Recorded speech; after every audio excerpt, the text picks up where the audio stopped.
وقتها، وشيشكلي قال له احنا يعني اقتدينا بيك وقابله في مصر، ادي بالشكل بتاع سوريا وازاي ده حصل. وبعد كده نتكلم بقى عن الخلاف ازاي حصل بينهم، وبعد كده نتكلم عن فتره المرج، ثم مشاركه الرئيس مبارك في جنازته في نهايه الفيلم، وعرض سريع لملامح عمره وحياته الشخصيه والانسانيه. اكيد دي غنيه جدا. قصه حبه طبعا. قصه حبه دي كانت محتاجه حلقه والله، بس عشان ما قداميش غير ثواني، حضرتك تقول ايه؟ تحت امرك. ما تفتكروا بايه؟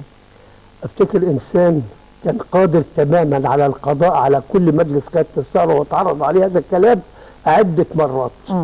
وقال انا عمري ما هوسخ تاريخي بان انا اموت زمايلي.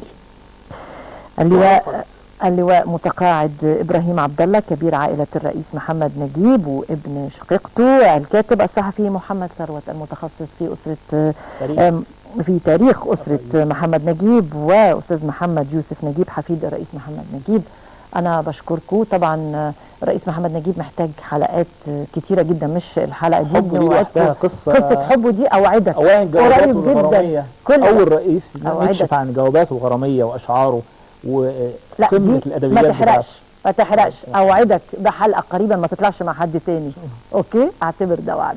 ما تنسوش بكره حوار شديد الاهميه لاول مره من 23 سنه. اللواء احمد رشدي يتحدث الينا في الجزء الاول من الحوار. ما تفوتوناش بكره ان شاء الله. تصبحوا على خير.